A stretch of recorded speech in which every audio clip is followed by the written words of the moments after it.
Studio 33 AD, bringing you Catholic media.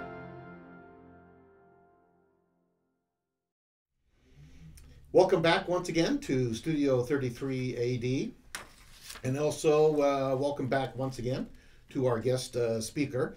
In this segment, it's the first of several. We want to take a closer look at what we refer to as Old Catholic Boise, with a specific focus on St. John's Cathedral. So the story we want to tell is encapsulated by these two images. On the left, this is the original parish church of St. John the Evangelist that then was selected to become the cathedral once the Diocese of Boise was established.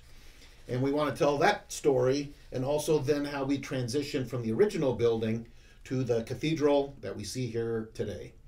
And fortunately, we're able to tell this story because in studio we have with us once again, well, John, we've made a few videos, and you can go back. I always see this on these shows. People are always telling, look in the comments down below. We won't have those comments down below, but if you go on our YouTube channel, Boise Cathedral, you can type in there John O'Hagan, and we have several videos that we made that go into more detail about the cathedral. But here we want to kind of provide the whole historical context, going back to those origins. And no one better is positioned for this than John, who essentially, this is the only book we really have, the history of the cathedral. As far as I know, yeah. And this was published, what year was it? I don't know. Father Jerry was here as a here. rector and thought it was a great idea. Yeah. Let's get you to write this book. He did. Yeah, so we're fortunate to have this story, and we wanted to bring that alive. But when John's not doing work on the cathedral, he's writing a lot of other books. Here's one such example, When the Basques Ruled California. So John is an accomplished historian, and we're grateful that he's taken the time to be with us here at Studio 33 AD to tell us the story of a time long, long ago. It's fun. It's fun talking about those times long, long ago. And this is a good picture. I think if you saw a presentation John and I did on some of the quirks and interior oddities of the cathedral, we did a segment. We showed a couple of little clips on the back of the pews. Currently they're like the third pew from the back, I think, from the. Yes, the columns that hold up the choir loft. That's right. That whatever that pew is right on it. If you look there, you'll see two metallic clips, one on the left and one on the right. As we pointed out, originally those clips were on the back of every single pew in the church. They've been taken out in one of the renovations, but they were there originally. And I like to ask people what they're for, if they know, and most often people don't, unless you're my age or a little older. I've had speculation that they're just for children to play with and snap and to hold the music, but actually they were to hold men's caps, men's hats. When that cathedral was built, if you look at this picture, that's around that time when the cathedral was started. This is a crowded scene, downtown Boise. Every single man in that picture has a hat on. And that's when they built the church, they had to do something. Man comes in the church, takes his hat off. If he leaves it on the pew, it's going to get squashed. They put those clips across the back of every pew. In a lot of older churches, you'll see, in most older churches, you'll still see that if they haven't been renovated. But I just thought this kind of illustrated the necessity for a clip to hold a man's hat when he went into church. Yeah. So 1907, this photograph was taken a year after they started construction on the cathedral. Right. That we can see in this photograph. John, I think we were kind of guesstimating maybe this is circa 1940s, because most of Boise is not here yet. No, it's not. Yeah. And this is Front Street, if you can make out, just on the other side of the railroad. And it was called Front Street because it fronted the river. There was no other street between that until they were added. So long before Myrtle and all others, the city pretty much drew the So I'm line. guessing this is about where the jump center is now, Yeah, that's right. right there. All right, so we're here to tell the story. We got some old neighbors, the Capitol. We got Boise High School, but we're going to be focusing on the story of the creation of St. John's Cathedral as we know it today. But let's give it a little flavor. This is the corner of 8th and Main. And this is interestingly because in the original picture and in this picture, it's the site of the tallest building in Boise. Mm-hmm. This was the tallest building in Boise then. It was 8 stories. This is the tallest building in Boise now. It's 18 stories. And I always have to say this because to me it's a classic example of architectural one-upmanship. It's only the tallest building because of that tower. The U.S. Bank building across the street from it is actually taller in terms of stories. But that tower was added specifically, I think they'll admit that, so they could claim that they're the tallest building in Boise, and they are. Yep. And that finally filled a hole for almost a decade Yes, that's in downtown right. Boise. Yeah. Here's our original passenger train station, and this was downtown. Before the new train depot was built up on the bench. Yeah. All right, so that's before and after.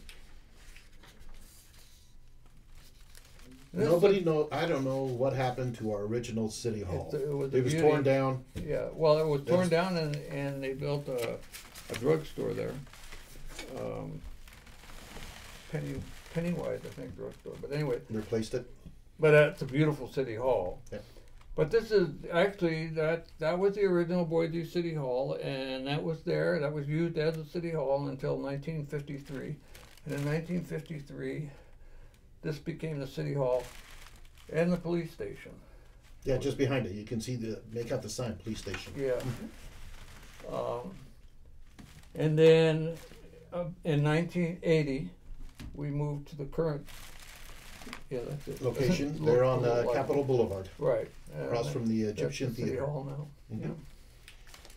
Here's another before and after. Let's see if folks can make out some of these.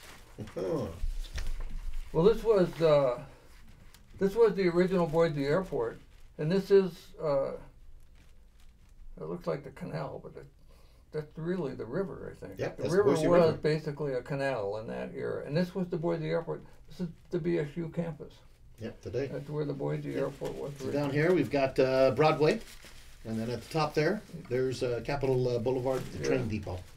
Mm-hmm. It must have been interesting landings coming right over Capitol Boulevard there. That's true. Yeah. Hopefully you weren't too low. Then this was the original airport at its current location until it was, this part was torn down and the new terminal was installed. And they're still building. It's going to I just expand read yet. they're going to build another concourse. Yes, a whole other concourse.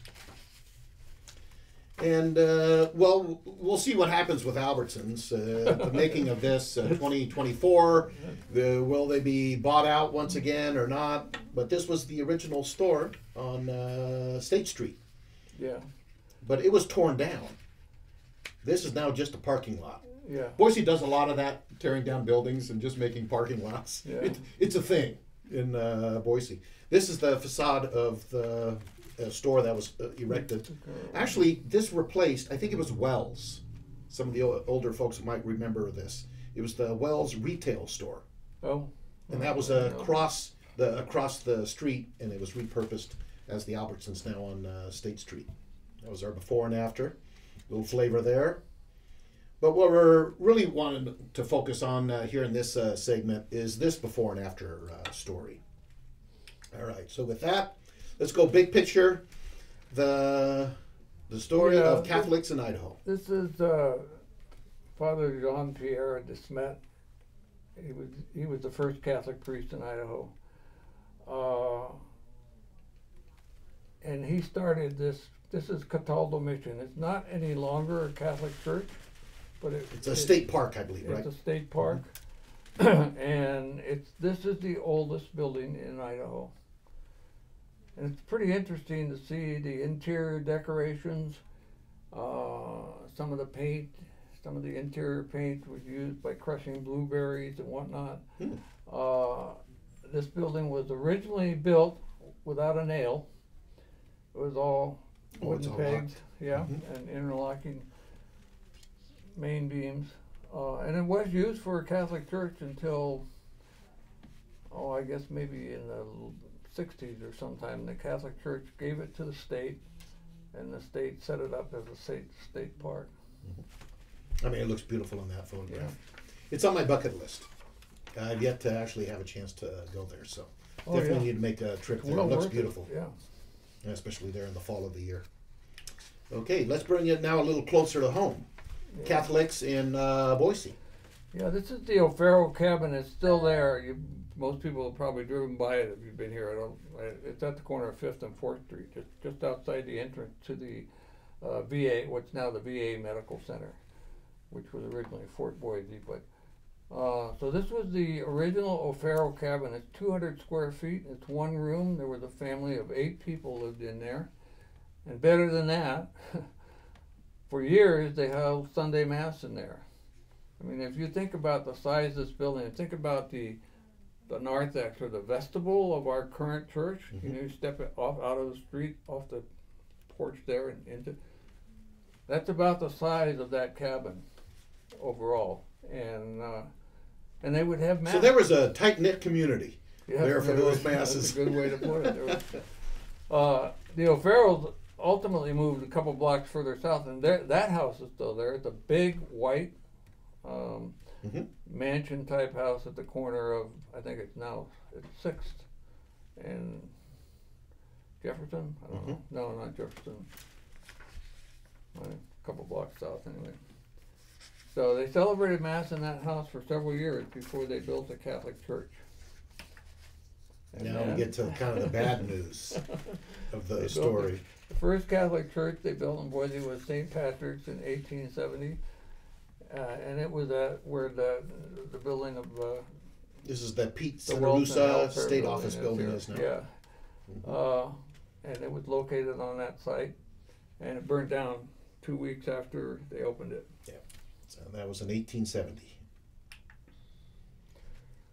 And so, for several years, there was no Catholic church in Boise. They said Mass in various places, up at Fort Boise or in various homes and whatnot. And then they built a church at the corner of 9th and Bannock, where the Yen Ching restaurant is today. And that brings us to our church here, named for St. John the Evangelist. Right. And why, nobody knows. I mean, why... Yeah, because the previous one was St. Patrick's, and, which made a lot of sense. There were a lot of Irish Catholics in the area. There were a lot of Irish soldiers here in Fort Boise, and in fact, when they got it started building this church, they actually used soldiers from Fort Boise to help the build. That wouldn't happen today, that's for sure. Yeah. All right, so this is what it looked like. Well, actually, it was established in 1876. But you commented, John, that there were actually 3 phases as it was growing. When they first built it, it was basically this church here. I think pretty much ended right there. Then they added a parish hall, and it became a school. And then behind it, at the corner of 9th and Jefferson, they added a rectory for the priests. And then, as the saying goes, there was a good problem to have. It was soon not big enough, as the Catholic community was growing. This is what it looked like inside. Yeah. But this photograph has got to be after 1893, when the Diocese of Boise was established. Because in a diocese, there is only one cathedral. Right. St. John's, the church, was now essentially declared as the new cathedral. And we know that because of the cathedra, the root word of cathedral, the bishop's chair. Yeah. So it was a beautiful building on the inside. Yeah. And that's the story of our first bishop for the Diocese of Boise, Bishop Alphonse Gloria. He fortunately was a visionary. he saw that the St. John's as a cathedral was soon too small. So he set about creating plans to create a larger cathedral. So he went ahead and bought land where the cathedral is today. He bought that entire block. Yeah. 4th, Hayes, 8th, and 9th. Yeah. He bought that entire block. And the rectory was the first building Right. that was constructed. And So our Bishop Gloria was not, he was no dummy. I'm going to make my house first. yeah. Well, he also was he was pretty shrewd financially. He would never build anything that he didn't have the money for. Yeah. He wouldn't go into debt for building anything, and that's why it took so long to build our cathedral. Yeah. The cornerstone was laid in 1906, but Six. the cathedral wasn't finished till 1921 or 22. So we share the block still today. The original rectory is still there. Yep. And the other half of the block we share with St. Joseph's School. Right. Now this is a period photo. This is a photo that I find fascinating for a lot of reasons. Yeah, like John said, if you look at the cars and how the kids are dressed, this is in the early 20s, probably, undoubtedly. Unfortunately, I can't. I meant to look up. I don't know what the occasion is here, but what I think is really significant, and I'd really like to point out to people who watch this. So then take a drive down Hay Street, okay? Hayes is one way now. You can only go east on Hay Street. But this tree right here, that's a huge beech tree right on the corner, right where it always was of the parking lot just before it crosses the sidewalk. That's one of the largest trees in Boise right now. And that tree was planted by Bishop Glorio himself and watered for years. Beech are not native to Boise. They don't expect to do it. Not very many beech trees in Boise. There are a few, but that tree has survived for well over 100 years. Yep. And that'll be our teaser, John. Yeah. On following segments, we're going to provide the big reveal as to what was happening in this photograph.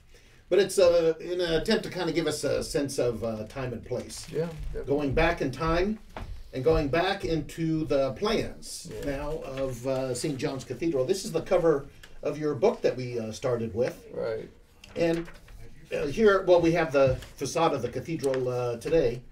So what's this right here, John? These architectural plans. When I was researching this book, I uncovered in the basement of the Riffle building, Father Riffle building. In the archives. Yeah. This old blueprint. And it was the original blueprint done for the construction of the church. The architects were Tortolo and Hummel. Hummel, yeah. And I showed this, John Hummel the third, I guess. Yeah. The architect here was his grandfather. But anyway, John was still alive when I was doing this book. And I showed him this, and he was just kind of blown away. He said, I've never seen that blueprint. He said, there's my grandfather's signature right here on there. And he said, where'd you find that? I've never seen it. Well, what I wanted to use it for was that this was never, you can see these pictures around, but the cathedral was never contemplated to look like that. Ours is a Romanesque building. Those are Gothic towers. So we wouldn't. It's a whole other style, yeah. This shows the plan to finish the towers. So that would have been the end of it. One more tier up here. And we've never gotten around to doing that. And so where do we get this? This is a postcard. This is an era postcard where we see a rendition with red brick. Yeah. And I know one story I heard is initially it was envisioned to be brick, but then when they started building St. Michael's Episcopal Cathedral up the road in sandstone, that all the plans changed over. I've heard the same story, and that very well may be true. I mean, Bishop Glorio wasn't going to be one up by the Episcopalian bishop, and he said, no, if you're going to have this sandstone facade, I'm going to have a sandstone facade, and that's what we ended up with. And It is a facade. That's what people. The building is not solid sandstone. The building is actually brick. On the interior, yeah. Sandstone, yeah. Mhm, yeah. There we go. So these are some early designs. This is a rare photograph we have during construction. Yeah, this is, I think, the oldest picture photograph of the cathedral. Mm-hmm. And kind of interesting because, as I said, shortly after this picture was taken, this was in 1910, so shortly after this was taken, sometime, I'm not really sure when, but Glorio pretty much stopped construction on this building. They covered the roof. Money ran out, so no money, press pause. We're not doing anything more. We need to raise more money. Mm-hmm. So they covered the roof with a canvas. They covered up the windows with canvas. And Mass was held in the basement of the cathedral. The basement of the cathedral, I mean, we have a little chapel down there now, Mm-hmm. but when they started holding Mass down there in about 1911, 1912, I'm not sure, it covered the entire footprint of the cathedral. They could seat almost 1,000 people down there. Mm-hmm. And over the years, we've chopped this off and added this and made classrooms and made a much smaller chapel. But for 4 or 5 years, people would hard to see in this photograph, but they'd go in. There was a doorway underneath the stairs here. They'd go in to the because the kitchen of what is today the cafeteria didn't exist. That didn't. That whole floor plan was church. Church. Mm-hmm. Yeah. There we go. This is from 1910. And Bishop Glorio did not live to see the cathedral completed. No, he didn't. He passed away. He died. And the new bishop was now installed, and that was Bishop Daniel Gorman, who at that time decided we need to stop. We'd spoken earlier about the challenges, even then, how expensive a building like this must have been to construct. And it was Bishop Gorman who decided that we stop at this point. Yeah, we're not going to add that next tier of the towers. And again, remember, it was never going to be a spire. It was just going to be a repetition of this. But he never finished that, and the reason was the cost, and the cost at that time was estimated was $35,000. It'd be $3.5 million today if we wanted to do that, and I don't think we're ever going to do it. But there are those of us who keep dreaming. Maybe one day we'll finish it off. Well, I suggest you could do it on the cheap, get styrofoam and put it up there, and who'd ever know? Nobody would get close enough to see. Yeah, but make it like a Hollywood set. I think actually it was Father Gary I suggested that, and he totally repudiated that idea. Yeah. But it's probably never going to happen. But it is the first thing. I give tours of the cathedral to lots of people. And it's the first thing people notice. You walk up to this building, you look at it from across the street, and almost everybody says, it looks unfinished. Well, it is unfinished. That's why it looks unfinished. Yeah, Bishop Gorman left it for a future generation. Yeah, we'll right. see how that plays out. And that's a perfect segue. This was just the first installment as we speak about Old Catholic Boise. I want to thank John O'Hagan for taking the time to come in and speak to us today on this first segment. We look forward to seeing you on this next segment, where we take a closer look at the cathedral and the changes of the cathedral over the 100 years of its existence. Thank you, John, and thank you to all of you. Thank you, John. It was fun. God bless. Yep.